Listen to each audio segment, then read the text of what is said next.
Hey there, everybody. Welcome. We are back. I've got my special guest, JC, back again on the page. And we were just talking about how this is our first Tay Talk and going on a year, we think. We have not gone live and done a Tay Talk since before or right after Midnights came out, and we discussed that. So that was probably in December or January, I think. So it's been a minute. But We're back, and we've got our wine. Cheers. You. And I'm drinking a sweet Riesling, and I believe Miss JC is drinking a sangria. I'm going to roll up here and wave to everybody who joined us. Thank you so much. So this is going to be the first episode or part to a very long series that we're going to do, and we're going to entitle it Swift Tea, because we're going to spill the Tay tea with all of you. And this series came about because probably a year or so ago, I had a follower here on Instagram say, you should do a series of videos where you talk about all of the Taylor Swift gossip, like who her boyfriends are, who the songs are about, and I love that stuff. I think it definitely makes the songs make more sense, and I will say this time and time again, I'm a Taylor Swift fan because of her music, and I adore her as a musician and a lyricist, and that is where it started, and that is what will continue. So I love keeping up with her life. So, yeah. So we are going to dive into the muses and the inspirations for all of the songs. Tonight's topic will be Speak Now, Taylor's version, of course. But we're going to start off with just ranking the From the Vault tracks. So we're going to start off just a simple, 1 through 6. What's your favorite song? What's your least favorite song? A little bit about why, and then we'll get into the tea and gossip portion of the evening, which most likely will have to be pushed back into 2 or multiple parts, because we all know that Speak Now is a lengthy video. Hi, Amy! Thanks for joining. We're talking about Taylor Swift. I work with Amy. Yes, welcome. And this is my best friend, JC, so welcome. Thank you for watching. And so let's go ahead and get into it. I'll go ahead and share that on my way home today, I was using my voice. I put my little microphone on, and I just was rattling off all of my thoughts, so I would have my quick little notes. So, do you want to go first? Or? Sure. Are we starting, number 1, or are we starting with number 6 and working our way up to our favorites? Ooh, let's start with number 6. We'll build the suspense to see see if anybody can guess what our favorites are. It's been a while, so maybe some people would be able to guess what, my favorite is or least favorite and why. So we're going to start with number 6. So the last one out of all of them. So, now mind you, I think, the more you listen to things, the more that you either appreciate them or realize, this isn't really for me. I haven't quite gotten there with the Speak Now From the Vault tracks yet, to the point where I've listened to them quite enough to where I'm like, yes, this is my absolute favorite. Yes, I love this one. Maybe I'm not so fond of this one, but this is kind of where I am currently. I think that my number 6 is probably either Electric Touch or Castles Crumbling. Maybe Electric Touch, I would say, is probably 6. It's fine. I mean, melody's good. It's an average song, right? And I love Taylor Swift. I think her music is great. So it's not it's not often that there's a song of hers that, I hear and I'm like, this is terrible. So that's not what I'm saying about this song, but to me, it's just average. Yeah, my thoughts are the same, actually. I have Electric Touch on the bottom of my list also, and I was excited for this one because I was really excited for the Fall Out Boy collaboration, and I will admit that I feel like Patrick's voice sounds a little bit garbled or distorted, and in typical Taylor Swift fashion, I mean, we're not getting a ton of Fall Out Boy in this song, so it wasn't quite what I expected. Yeah. And I don't know if that's how Patrick's voice typically sounds. Hi, thank you so much for joining. But my brother would hate me for saying that I've never, listened to enough Fall Out Boy to really know what his voice sounds like. But I feel the same. I don't know. I don't really. I mean, it's fine, Yeah. but it doesn't blow me away. It's just like generic. And my rating has nothing to do with the Fall Out Boy collab, because honestly, on paper, it sounds like, oh, I'm so excited for this, and like it does sound good. So like, not to get it twisted, it does sound good, but there's nothing that necessarily has stood out to me about that, about the collab, about the song as a whole. Again, good, but didn't blow me away. Right. It doesn't.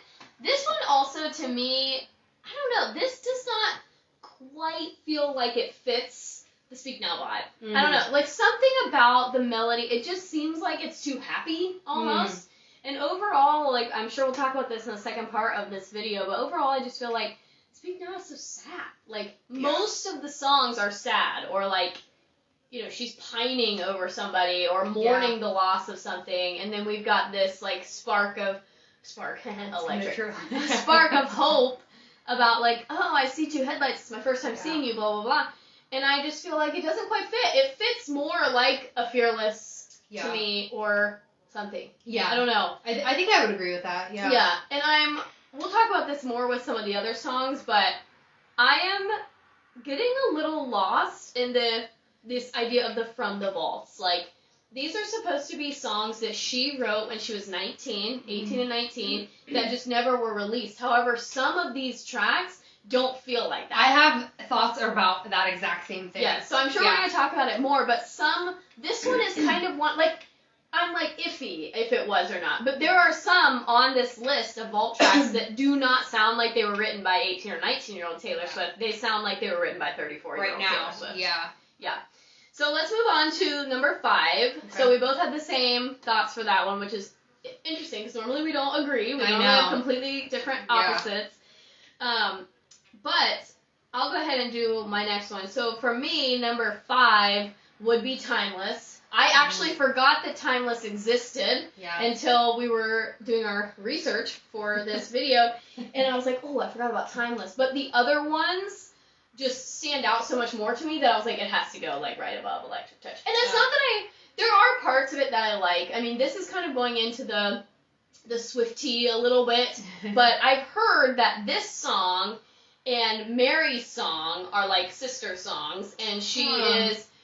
Like, especially the 1958 part, like, when she sees the two teenagers, like, that's her, like, an older woman recounting her adventures of Mary's song, and so I've heard, like, some different theories about that. I don't know how true that is, we'll never know, but like, there's nothing wrong with it, but I kind of forgot about it, and it's just, like, it's fine, like, I like the Romeo and Juliet part, I like, some of the lyrics are cute, and some of, like, there's nothing wrong with it. It's just the other ones I like better, and that's simple. But not trying to spoil it, but yeah, I like that one. That's clearly where we're starting to disagree. I knew it wouldn't take very long. Never does. Thank you all so much for joining. You can let us know your thoughts in the comments. Do you agree, disagree? What do you think? If you had to rate Electric Touch 1 to 6, where would it be? And if you had to rate Timeless 1 to 6, where would it be? And we're waiting for your number 5. I think number 5 is Castles Crumbling. I think lyrically it's a good song, but I think maybe it's just the melody that I struggle to vibe with, or again, maybe at this point, maybe it's one of those ones that I just need to listen to it a little bit more, get more used to it, and then I'll, fall in love with it or whatever. Yeah. But yeah, I think that's kind of where I am with that one. I would give it a number 5. Again, not a terrible song. It's good, but I'd probably rate it 5 from the vault tracks for that album. Okay, anything else? I don't think so. Go ahead and go number 4. Okay, number 4, this is probably controversial, but probably I would say I Can See You. Same! Because... How did we do that again? We're on a roll, man. 2 out of 3 the same? Yeah, it's one of those ones where, like, I don't know. So this is where I come into this, like, okay, this is supposed to be Speak Now when she was 19. It feels like a pop song, and Speak Now to me is a country album. So that's kind of where I struggle with that. I'm like, was she writing pop music?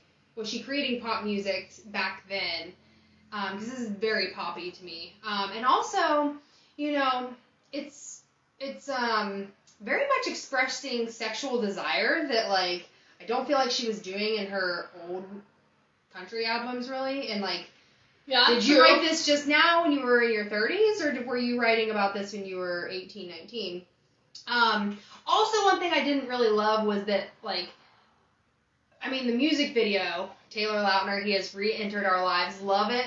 But, like, the theme of the song and the theme of the music video just didn't match up to me. Agree. That's on my list. That's on my notes, I didn't really understand all of that. I loved the music video, though. It was so meaningful, so powerful, so much, like, thought put into that, so many, like, I guess, Easter eggs, if you will. I loved it, but I just didn't think that the song matched up with what the music video was trying to depict. Yes. So, for that reason, like, the song, like, I don't know, the song is more, like, I like it because of nostalgia rather than I actually like the song. Yeah, I literally have very similar thoughts. I said, I feel like it's number 4 for me because of the music video, because Taylor Lautner is in it, because Joey King is in it, so we're seeing some people from Taylor's past come back, and that does match the theme of the music video, like, her past is locked in a vault, literally, and they are breaking in to steal it. But again, if you're listening to the actual lyrics of the song, I don't get that, like, I don't get that message from those lyrics. Yeah. I feel like the song and the music video don't match up. And again, similarly to what we said with Electric Touch, I feel like it doesn't fit the vibe of Speak Now. Like, Speak Now has so many songs that are almost like lullabies, and like we were saying, like mournful and like melancholy melodies. You have like Last Kiss that feels like it goes on for 14 minutes because it's just so slow and long, and Dear John is long. Long Live is more upbeat but still slower, and then you've got like You'll Never Grow Up and Innocent. Those are all very slow, melancholy songs, and then now all of a sudden we've got this like I can see you. Like this really super pop song. And very pop, And the music video itself, as she said, like Easter eggs, like this is 100% a slight at Scooter Braun. None of that happened at this time. Like, wow, that's like true. stuff was happening behind the scenes, I guess, but like the whole Scooter Braun thing was not what it was. You mean because they're breaking her from the vault and stuff? Is that what you're talking about? Like, none of the, like, I feel like her making references to Scooter is, like, you know, it's fodder for the Swifties nowadays, and, like, none of that was actually happening during Speak Now era. Yeah, I guess what I got out of that was, like, you know, the fact that she still doesn't own that part of her, like, her music, and they were, like, breaking that part of her out of the vault. Like, I don't know, it kind of all made sense to me, but I get what you're saying. Like, so yeah, there's nothing wrong with the song. I mean, it's catchy. The music video is cute. It's definitely a catchy, like, the beat to it and stuff. Yeah. Really, Like, as soon as you hear those opening beats, you're like, oh, yeah, I know this song, but it doesn't fit for me. Like, it doesn't match everything else. Yeah, it doesn't feel like a Speak Now track. Yeah. I don't know I'm where not it mad would go, about, though. I don't know where it would go. Yeah, because maybe 1989. It almost doesn't fit 1989, though. I know. Like, it could maybe go more Red-ish, because Red is sort of a pop album, but, like, I don't know. I don't know. See, it just doesn't fit. Yeah. So, but that brings us. I guess that's what happens when you have your favorite artist like sings multiple genres. You're like, where does this go now? Thank you so much for joining. We're talking about Taylor Swift, Speak Now, re-record from the vault tracks. We're ranking them, and we're into our top 3 now. And for me, my third one is actually Castles Crumbling. I do think it fits the vibe of Speak Now. However, I mean, it fits the vibe in terms of melody, and, you know, it does have that sort of, like, dreamy, lullaby sort of feel. But this sounds like a song that 34-year-old Taylor wrote, with everything that has been going on with her reputation, and just, like, all of it. Oh, hey, thank you so much for joining. Welcome. So this just feels like something that 34-year-old Taylor wrote. I mean, some of the lyrics are like, you don't want to know me, I can feel my bridges burning. And, like, I don't know if 19-year-old Taylor felt that way. But maybe she did, maybe she did and we just didn't know. That's why it's from the vault. But this is one of those ones that I was talking about earlier where I don't know how much I believe that 19-year-old Taylor wrote this song. Especially because in the Midnights album particularly, we're not going to go too far deep into the Midnights because that's another part of the series, but she really becomes more open about her insecurity. Yeah. So, like... Yeah. I don't know. I'm not saying that she's making it up. I'm not saying that she's lying to us and that she wrote all these songs I don't believe secretly. She is, but yeah. But it doesn't. It's weird, and maybe that's why it was never on the album because it didn't fit. I don't know. Yeah, that's true. I don't know. That could be why these are coming from the vault now. Yeah, because Yeah. like at the time it's like this didn't fit. This wasn't. Yeah. So like that makes sense. But similarly to Electric Touch, I did expect a little bit more Hayley Williams. I wouldn't be sad if there was more Hayley Williams. Taylor is very, I don't want to use the word stingy, but kind of stingy with her collabs. Like when you featuring this person, there's really not that much. With the exception of Bon Iver, and then he got to sing like an entire verses, which Hayley does too, but in the chorus, it's like you don't really get a lot of her. So I wish there was more Hayley Williams. I think her voice is absolutely marvelous, and it should be heard by more people. But lyrically, I think it's great. I love the line about sitting behind a wall of regret with promises I never kept or something. Whatever that line is, because I don't yet know all the words either. But this one is number 3 for me. I think it fits, and I like it lyrically, but I had to kind of warm up to it. Like, it took me a few times of listening to it to really like, oh, yes, okay, I'm getting it now, and I understand. But, yeah, so that's number 3 for me. So I would say, for me, the tie of 2 and 3, I guess 3 I could say could be When Emma Falls in Love. I think it's super cute. I don't know, it's almost hard to make it 3rd place and not put it in 2nd place, but I'll go ahead and make it 3rd place. Super cute. I don't know like what the metaphors are or what she's actually, like who she's referencing, but it almost gives me folklore vibes as if she's talking about someone else's life, or maybe she's talking about herself. I don't know. Like, it's kind of a mystery, but it's cute, and I enjoy it, and I want to dive deeper into like what these little innuendos are. Yeah, so interesting. More tea. I have heard that song is actually talking about Emma Stone, but and that they do have a friendship in real life, and so I have heard that Emma Stone is the inspiration for that song, which I love because I love Emma Stone. Yeah. And I would love to meet her in person just as much as I would love to meet Taylor Swift because I hear and think that she seems like a very reasonable and like down to earth, like real life person. Mm-hmm. She doesn't strike you as like the I'm a movie star. Like she seems like human. And yeah, I've heard, I don't know if it's true, but I've heard that this like at one point they had an interaction at some point, and now Emma Stone is the star. But I don't know. That could be. That's kind of interesting. It's all hearsay. We will never know for sure. Thank you so much for joining, everybody. Tell us in the comments where you would rank the Speak Now from the Vault tracks. We're getting ready to go into our top 2. So tell us what your, 6 is the bottom up to 1. We're working up to our top. So let us know in the comments what you think, and we will try and respond to them. I'm trying to wave to everybody once I see you, but I'll check the comments here in a little bit.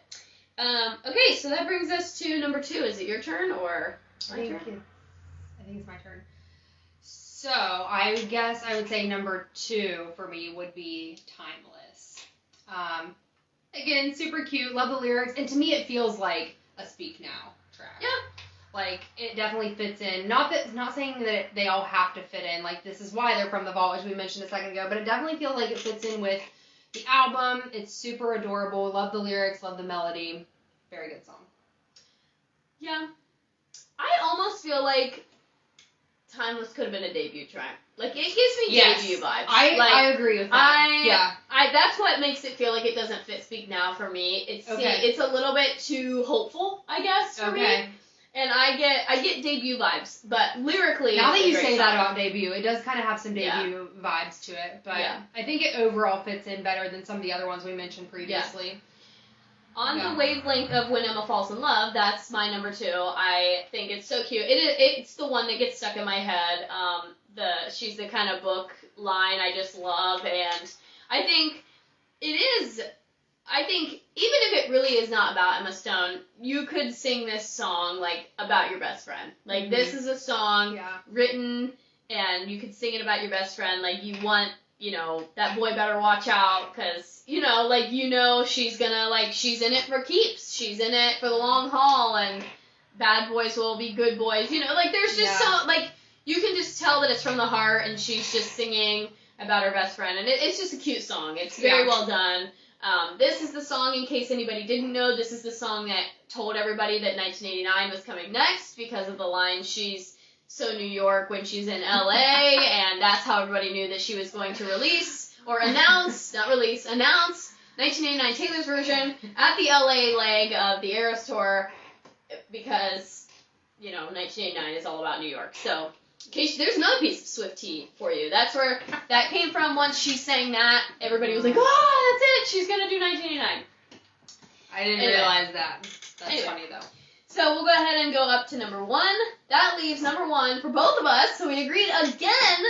Number 1 is Foolish One. Yes. This, for me, this is the song that high school Caitlin needed, for sure. Yeah. This is the song that when I heard it, I was like, man, that is really powerful. This one hit me as hard as Mr. Perfectly Fine did. Because Mr. Perfectly Fine hit me hard when I heard it, and I loved it, and I got so much nostalgia from it, and Foolish One, for me, it did it. It fit.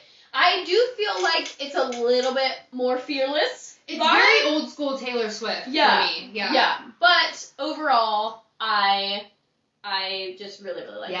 Yeah, I like that one a lot. Let me see. I'm looking through my notes.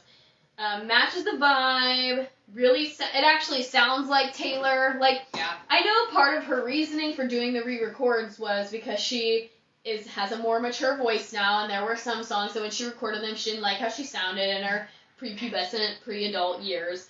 But this one sounds like Taylor Swift. Like you said, old school Taylor Swift is a good way to put it, because it does. It sounds like I'm listening to Taylor Swift, like lyrically, from the olden days. And Olden days. She's 34. 33. Oh yeah, true. She will be 34. Not quite. Let me see. I'm trying to see. Foolish One.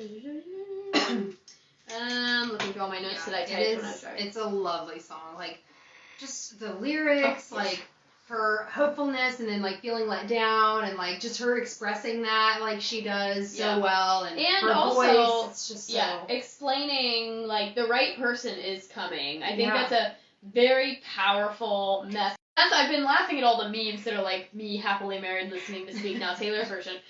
Where? What? Oh no. The video paused for a second. Oh, maybe. Hello. Hopefully we're still here. It'll usually like tell us that we gotta keep talking. We'll just have to go back again. But it's probably the stupid internet. But anyway, so Foolish One tops the chart for me, for sure. It's just a great song. I love it. I love the lyrics. I think like I said, there's so many metaphors in there, so much about like giving too much to a person and then realizing like you are the foolish one, but yet you're not you're the one who's loving too hard, which everybody says is foolish, but like, is that really foolish? Because you're the one actually loving when they're like just stringing you along and manipulating. Like it's powerful. Yeah. For sure. Yeah. Okay. We agreed on how many? 3. 50%. Wow. I know. 50% of these we had the same answer. That's crazy. Speak Now is a pretty cool album. Honestly, like, I think I have a deeper appreciation for it since the re-record. Like, I've definitely, over the years, been very heavy on the 1989, the Red, and the Lover. And even, like, some of the more recents, like Folklore and Evermore, definitely, like, more heavy on those. And then Debut, like, you know, going back to the earlier days, Debut, I was definitely very, like, loved that one. And definitely didn't, you know, give Fearless or Speak Now the attention that they deserved.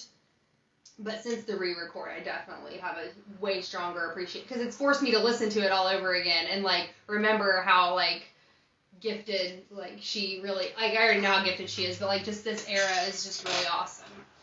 There are some bangers on Speak Now. Better Than Revenge. The song hits hard, man. That's a perfect scream song. Story of Us hits hard.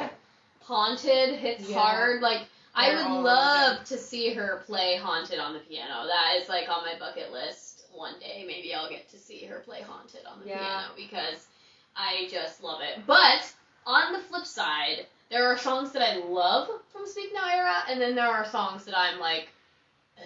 There aren't very many from the Speak Now that I don't like, but yeah. And I'm probably very controversial in the fact that I don't love Enchanted. I think it's overplayed. I think it's overquoted. Hey, Anna! There's our biggest fan. Woo, the Fishers! And I don't know. I'm just like, like there are so many better ones, I feel like. But I'm probably controversial in that because I know a lot of people really like it. Yeah. I think as Swifties, it's very easy for us to say, like, well, why are you focusing so much on this one that was a single when, like, there's this one that's, like, so much better or, like, can just as easily be appreciated. So I get that with Enchanted, but I still really like it. Yeah, now I will say I love Mine, and Mine was a single, and Mine is a song that I could literally listen to all day, every day, and I don't think I would ever get sick of it. I love it. Love it, love it, love it. Yeah. But I think it's because I relate to that song, because I had, like, when that song came out, I, like, had a personal connection to the lyrics and to that song, and I just love it. I love it. I also really like Speak Now, and Sparks Fly. Hearing it acoustic is amazing if you ever get that opportunity. And Haunted, Better Than Revenge. And, like, Innocent is another one that a lot of people really like, and it's not my favorite. So this is a very up and down album where, like, everybody likes different songs. Yeah. But we can go ahead and go into the second portion of tonight's video, because this is supposed to be the Swift tea, spilling the tea. So we're going to get into the nitty-gritty of not all, because we'll never skim the surface of all of the fan theories and all of the Easter eggs that are out there.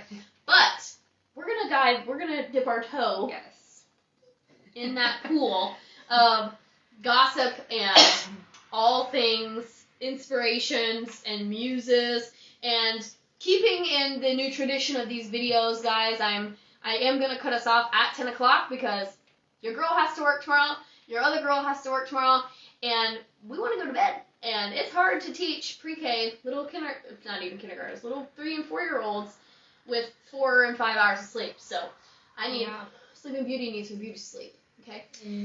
Ditto. So we are going to cut us off at 10, but we still have 30 minutes, so we're going to just tackle we're going to easily dip our toe, and we're going to talk about some of the ones that are very well known, that I feel like everybody knows, and just get some of those out of the way, and save some of the more not well-known ones for next week, because then you guys will have to tune in, and you'll have to come back and see what secrets we uncover. So, this is going to be all about, like, you hear, I heard this song is written about so-and-so. I heard this song is written about so-and-so. We're going to try and get to the bottom of that. And like I said, we'll never even come close to skimming the surface. And she'll never tell us. Like, it's just fun for us. And I will say, I've been a Taylor Swift fan. I've been a Swiftie since the Fearless era. Since I heard 15 on the radio for the first time, I was hooked. And I had heard our song before. I had heard Teardrops on My Guitar. I had heard Picture to Burn. I had heard I had heard a lot of the debut singles. And I was like, okay, yeah, it's fine. But at that time, I wasn't super into country music. So I was like, she's a country artist. It's not really doing anything for me. Yeah. But when 15 played, that was on the pop radio stations. And so that was huge. It played on WNCI and all those. Yeah. So that's when I was like, oh, Taylor Swift. But I heard 15 and I just loved it. Yeah. I absolutely loved it. I loved You Belong With Me, so I was hooked. Like, everything after that. And actually, fun fact, I think I've talked about this in a live video before. The year that Speak Now came out, I asked for Speak Now, Fearless, and the debut album all for Christmas. Mm-hmm. And I got them all and put them in my CD player, guys. That's how old I am. I had a CD player with headphones, put it in, and was listening to Speak Now. And I just remember hearing Speak Now, the song, for the first time and being like, oh my gosh, that's so funny. Like, just so many quirks. And then I listened to almost all of Fearless, and I just, literally, on repeat, all day, Christmas Day, had my headphones in, just listening to my Taylor Swift. I burned them all to the computer. It was a whole thing. But I really dropped the ball on the Easter eggs and all of that. Like, I just found out probably in the last 2 months that in the original CDs, in the lyric booklets, there were capital letters sporadically placed that if you put all the letters in order, they would spell different things. Yes. Let's see. Maybe one day when she is much older, she will come up with an autobiography and tell us every Easter egg and who every song is about. Maybe. Yes. Yes. When she retires. Yes, and when she gets ready to go on her greatest hits tour. Oh my goodness. That is, she should though. She really should. Because everybody wants to know, and I'm sure, like, there are people in the world who do know, and I think that's how. Yeah. Like, I've heard that she has, like, an inner circle of people who know. We all know about Abigail, and, like, everybody knows who that is. And when we get to the Fearless era, we'll talk about that for those of you who don't know. But I think, like, that's how a lot of this comes out, is, like, a few select people know, and then they just kind of start sharing it. And so then it all just gets jumbled along the way. It's just a big game of telephone, really, is what it is. But so apparently all the capital letters, if you wrote them out, it spelled, like, these big phrases and gave you secret messages of who the songs were about and whatever. I never noticed that. I never got into that. This was in what? In the CDs. I don't have the CD cases, but in the CDs, like in the lyric booklets that were in the CD cases, there were, like, random capital letters. Yeah. Apparently. And I never got into that. Apparently there are tons of Reddit threads. I'm not a Reddit person. So there's tons of rabbit holes. I wonder if she took Easter eggs that seriously back then. But she's a mastermind, so. I mean.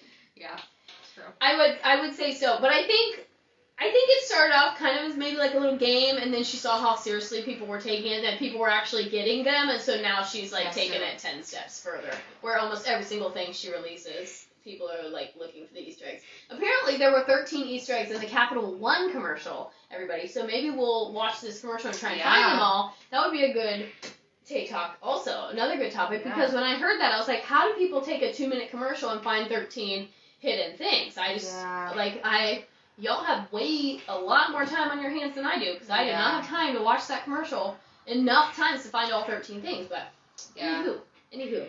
So, we're going to start off with, and I was going to say that I'm typically not very good at finding the Easter eggs, but I feel like the more stuff that she releases, the older she gets, they're either becoming easier, or I'm more aware of them. Like, she's either making the game easier for more people to play, or they're just becoming more obvious because I know more. I'm not sure which is the case. I'm gonna say it's the second one. Yeah. Because I don't want to say she's making it easier for me. I want to say that I'm getting better. Yeah, I'm just getting better.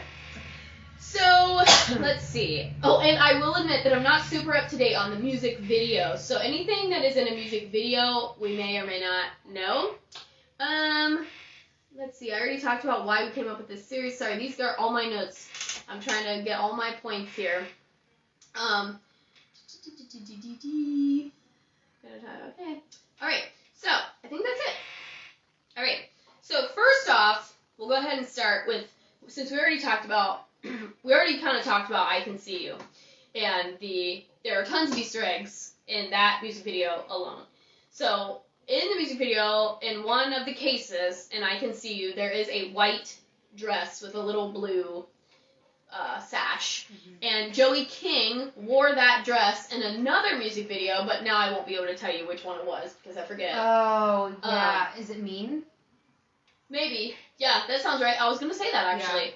So Joey King wore that, which makes sense, because that's a Speak Now song, so it makes sense that it would be in there. So that was right away one. But we already talked about it a little bit earlier, that I feel like this music video is, like, it's obviously obvious that she is taking her eras out of the vault. Like, that is an obvious message. I think that there are some Scooter Braun things in there, but the lyrics of the song don't match the music video. Yeah. But I definitely feel like the music video theme is like, okay, look, now I've got all of my friends coming to my aid to help get me back. Yeah. And that is what we're seeing in the pop culture media. Like, Justin Bieber has left Scooter Braun. Demi Lovato has left Scooter Braun. Yeah. I think Ariana Grande left Scooter Braun. So it's like, her friends really are and her and Justin Bieber, as far as I know, are not really friends, but it's still, like, people are literally leaving Scooter Braun to do, let's see. Yes. When we were watching the music videos, like I said, it became a lot more obvious.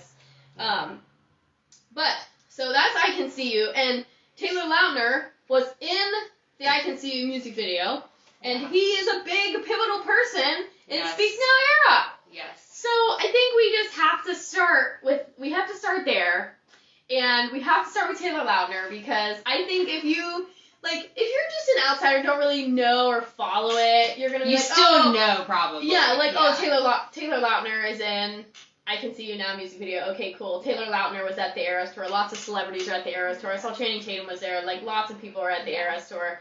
But, like, for him to give her a hug, have friendship bracelets, like, if you're not in the know, you don't know how big of a deal that is. Yeah. So, Back to December was written about Taylor Lautner. Yes. And he has confirmed this. He actually, like, has done interviews where he's talked about it, and people have asked him, like, what was it like to have a song written about you? And he actually admitted that he likes the song and thinks it's a really nice song and everything. And they were together. Wait, don't ask me the years because I did not do that, but they were together not a very long time, probably 6 months or so or less, and they broke up. It was a pretty amicable split, but she nevertheless wrote a song about him because that was her jam back then. Yeah. And that's it. So that one is definitely confirmed. Yeah. Back to December is about Taylor Lautner, and some of the clues are your tan skin, your sweet smile, because he has both of those. I actually saw an interview where she was explaining this was written about a song who, you know, treated her very well and, like, was everything, you know, in a relationship or whatever that, you know, she could have asked for. And she was very careless with him, and that this is what she would say to him. This was a song, like, explaining what she would say to him. I can say, I'm pretty sure Back to December was a single, but it is one that I could probably listen to, like, on repeat. Like, it's a nostalgic song, too, because even though, like, so just because of the time that it was, you know, released in, you know, I know that it was about Taylor Lautner, but yeah, it's just definitely one that I listened to a lot back in the day, and I feel like before I realized what the song was actually about, and if you just listen to the chorus, like, I'm a huge winter time person, so it's like whenever spring rolls around, it's like, I go back to December.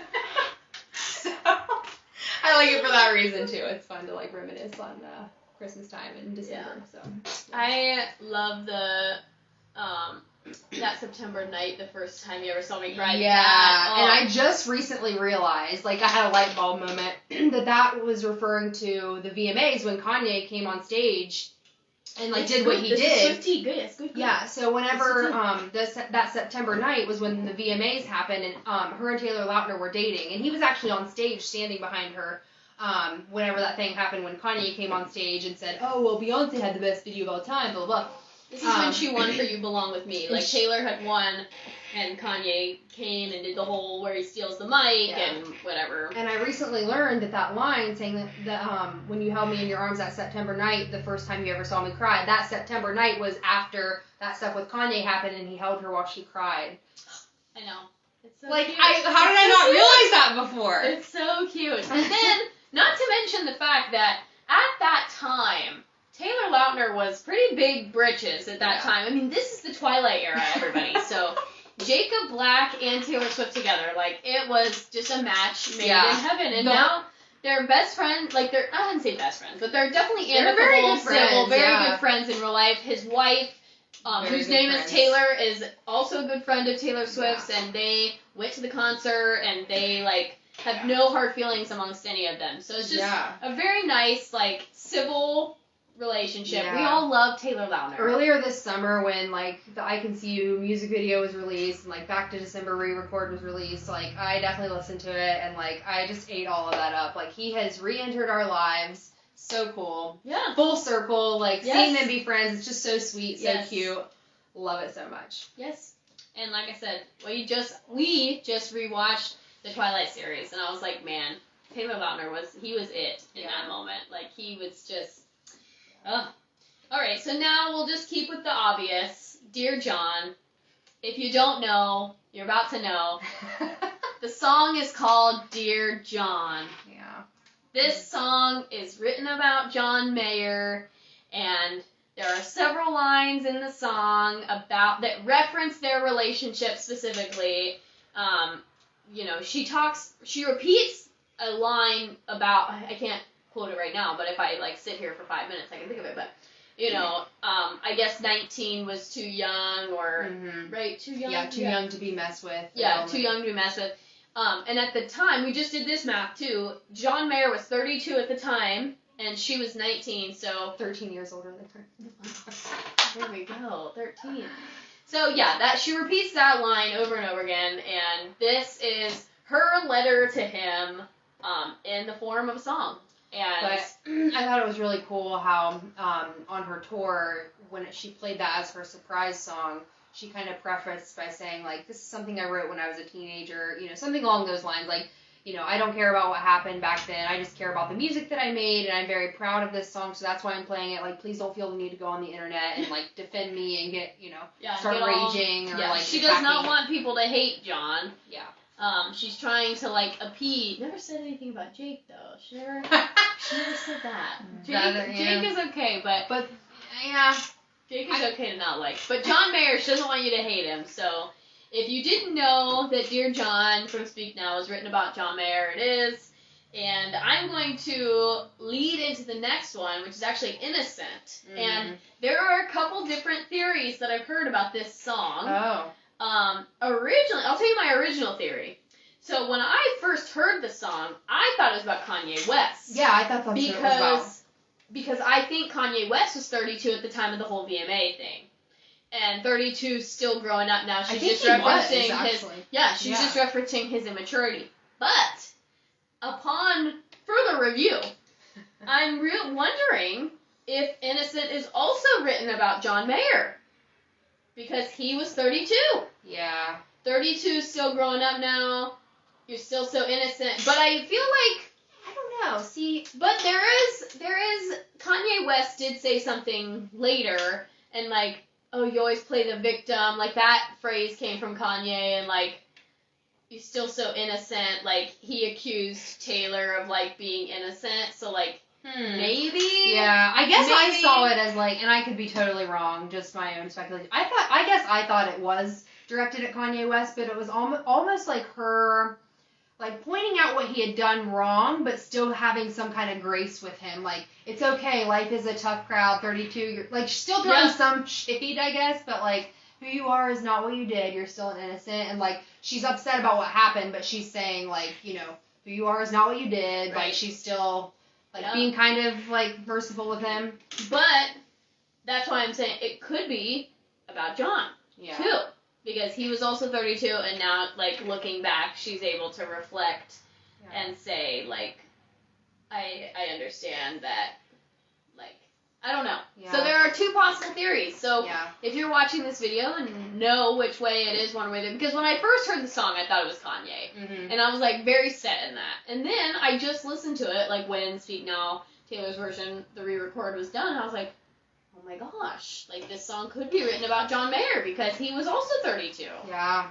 So that one is kind of up in the air for me. But those are, I think, the fact that you also thought it was about Kanye West kind of makes it's a little bit more like, okay, that one's kind of an obvious one of, like, who it might be. Yeah. I'm going to review my notes. Let's see. VMA, we already talked about the VMA scandal. I'm not trying to skip ahead, but nope. I want to like, it's been on my mind for a minute, but I want to actually know who's, like, Speak Now the song. I want to know who that one's about. I know, I don't have anything yet. We're going to have to save that one for next week. And I've never heard any speculation on that one. Like, I don't know. Yeah, I don't know either. Yeah, I know. I want to know that one and Sparks Fly. Like, there are several on this album that I, like, wrote all the songs down, but I filled in the ones that I, like, had heard something about, and I was like, I'll just save the other ones for next time. Yeah. The same with, like, The Story of Us. Part of me, for some reason, and, like, we'll talk more about it when we actually talk, because I don't have enough, but part of me felt like The Story of Us was about Joe Jonas, but I feel like that's not true.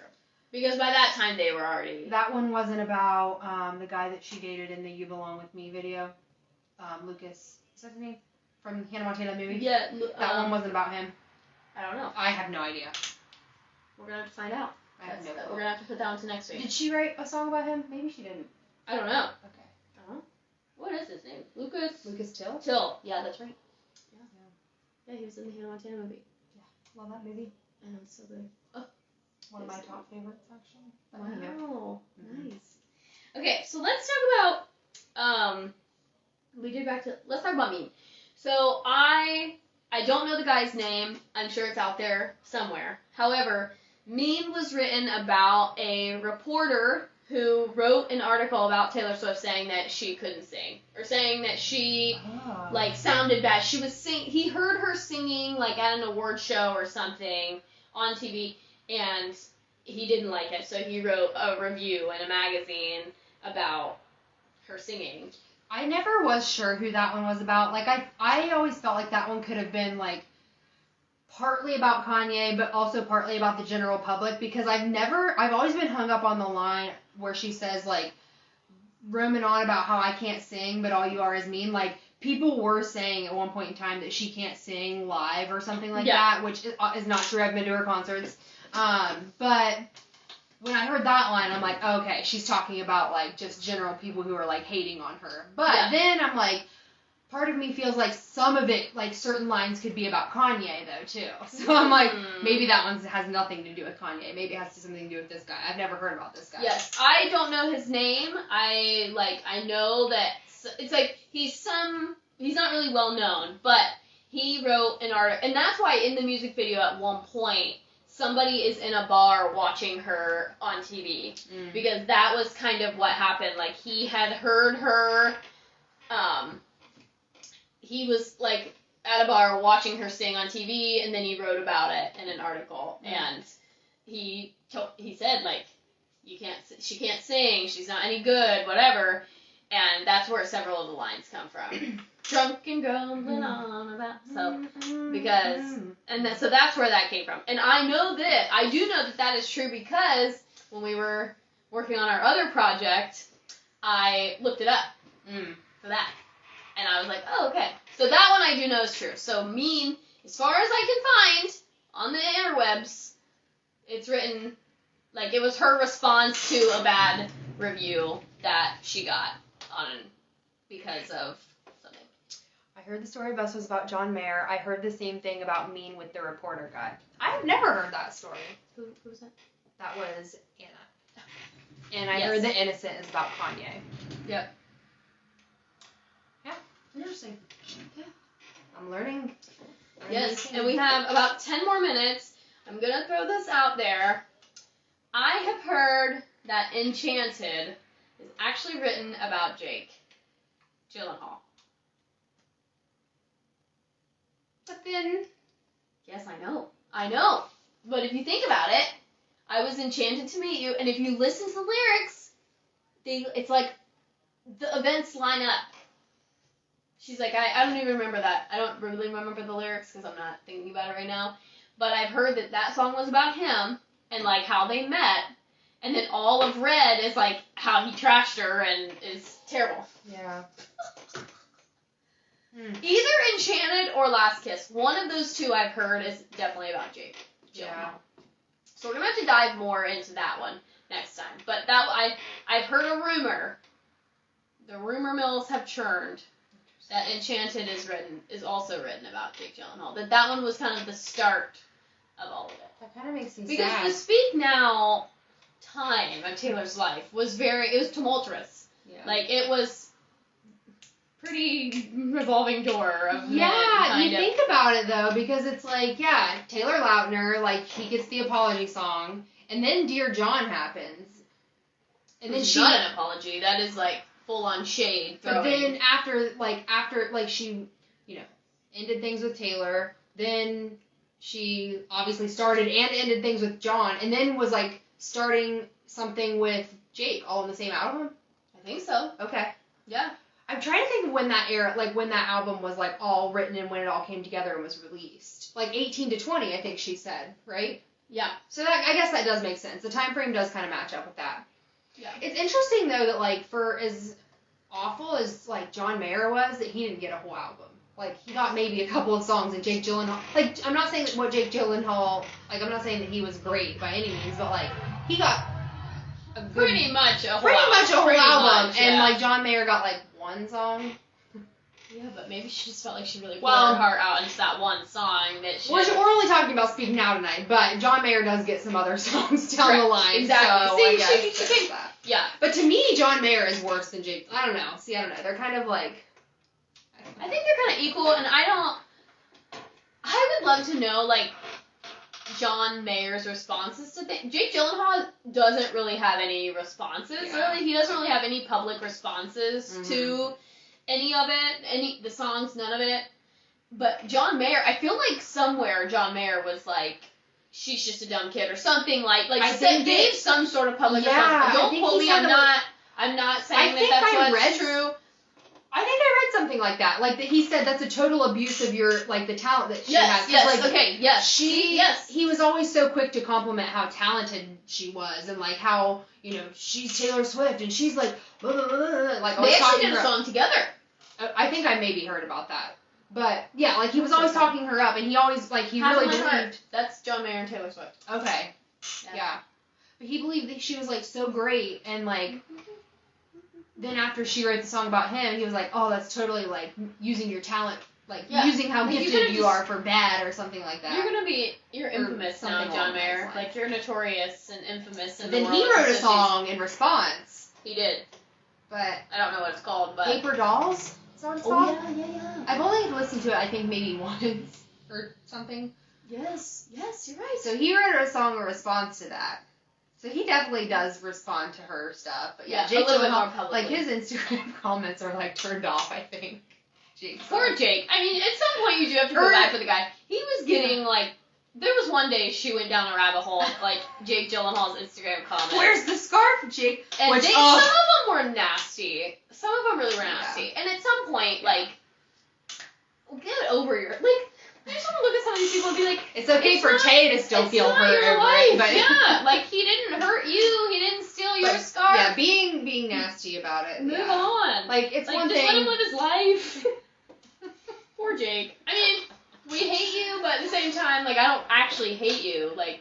You could come up to me with your leg chopped off and I would care for you. I wouldn't, hold it against you because you did Taylor Swift wrong. I'm just, some of these comments, it's what? It's unfortunate that you didn't come to her birthday party, Jake. We don't like that you didn't. We don't like that. No, that's for another video. That's it. Yeah, we'll talk Red later because I have some other thoughts about that, but we're trying to stay on topic with Speak Now, and we've only got a couple minutes left. Yes, we only have 5 more minutes, and I don't think I have anything else that's very obviously Speak Now, because we talked about Back to December, we talked about Mean, we talked about Enchanted, which I feel like there's more to that. I've heard that Never Grow Up was written about her brother, but I don't, which makes sense. But I also feel like it's her, too, because I love the last verse. For some reason I was thinking it was about a family friend's kid or something. Maybe. I don't know why. I don't know. I would have to look it back up. It's been a long time. Yeah, so that since one. I inquired about that. So next week, we're going to talk about... and we kind of touched on When Emma Falls in Love possibly being about Emma Stone. So we kind of touched on that. So next week we're going to talk about Mine and Speak Now, Sparks Fly, if there's anything. And if there's not, then we can just admit that they're just songs and that not everything has a reason. Yeah. And Long Live, Better Than Revenge... Which, that one I'm curious about, because there's definitely a story behind that. Which one? Better Than Revenge. Yeah, I'll share thoughts on that next week, because I think I have some speculations or things I've read, but I don't actually know. And then Last Kiss, Ours, Superman, and The Story of Us. So overall, let's end this part. Yeah, I will say, Anna did put a comment and said, I heard Enchanted was about the Owl City guy. I feel like she wrote a song about him at some point in time. I heard something like that too, but I didn't know. Okay. Owl City guy. I don't even know his name.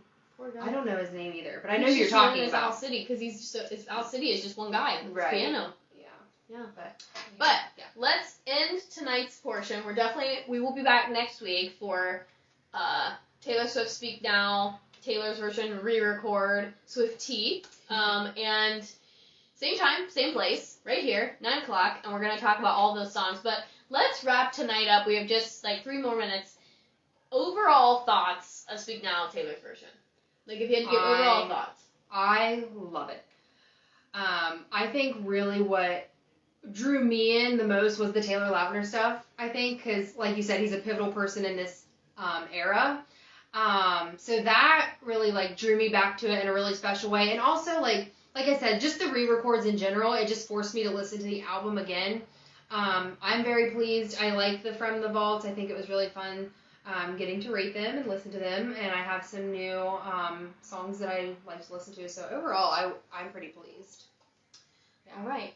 My overall thoughts, I was kind of underwhelmed. I think I wanted more. Like, I think my expectations might have been a little too high. Speak Now was my favorite album for a decent amount of time. And I, like, when Fearless, it was Fearless, but then, like I heard 15 and all that. And so during that era, it was that. But then as soon as I heard Speak Now, I was like, wow, I love this album. Yeah. And it was Speak Now until Reputation came out. So I skipped over Red 1989. Speak Now is my favorite album. But then as soon as Reputation came out, I was like, okay, now Reputation is my favorite album.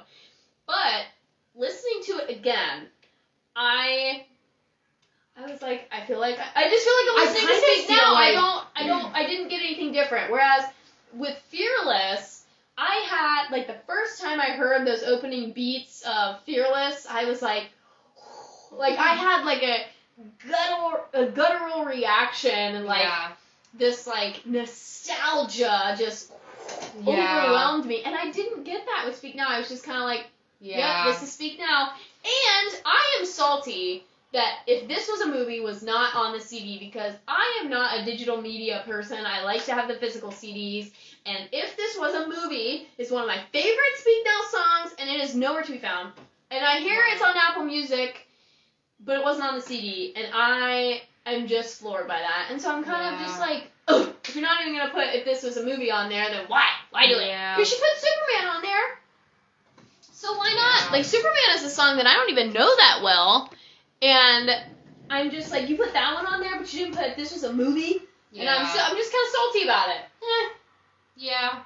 I kind of feel like maybe, and I have no idea, but I feel like maybe your reaction versus my reaction are the way they were because previously you loved Speak Now and had these really, really high expectations, whereas for me, like, I just liked Speak Now. Like, I didn't have high expectations. And so for me, like, my expectations were, like, kind of met, I guess, and, like, I was kind of surprised and wowed a little bit, and so maybe it was because I had the lower expectations. Maybe we'll have the reverse on 1989. On 1989? Because 1989, Taylor's version is coming, and 1989 is by far my least favorite album. I don't love it. I mean, there are some good songs, like, I like Welcome to New York, I like I Know Places, that's really but there are so many songs on that album that are way too overplayed that I, like, cannot, if I hear them, I'm like, of all Taylor Swift songs, like, this is the one you're gonna play.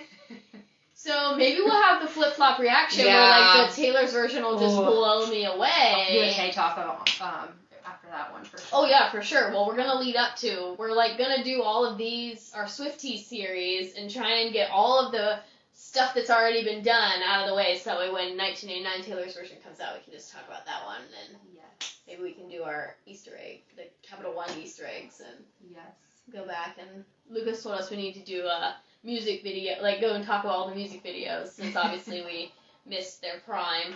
But it is 10:01. All right. So that is it for tonight's video. Thank you all so much for joining. We had a great turnout. Lots of people were here, so thank you so much. And if you are not watching this live with us, you weren't able to join us, that is A-okay. If you're watching this on YouTube, hit that red button, subscribe to my channel, and hit that bell to get notified about all my latest videos. And if you're watching this on YouTube, that means that we're going live Wednesday, August 30th, at 9 on my Instagram page, and you can find that video uploaded on YouTube as well. So if you're watching this on YouTube as a repeat, you can still comment, follow along, I'll read it and get back to you. And thank you so much for watching this video. Thank you so much for being live with us. Thank you to all those who commented, especially our #1 fan. You know who you are. And we appreciate you guys being here, and we think this is going to be a really, really fun series. I mean, we all know we love to talk about Tay, and this is going to be something that I think you guys all wanted and want more information about, you want to dive into, and I want to dive more into it, because I feel like I've been, like, behind on it. Yeah. And, yeah. I can't believe this is our first one in, like, 8 months. Yeah. Yeah. It's been a minute. We can't wait that long again for the next one. Thank you all so much, everybody, and we will see you next Wednesday for part 2 of Swiftie Speak Now version, or Speak Now edition. And, yeah, Have a great Wednesday night, and have a great rest of your week. Bye!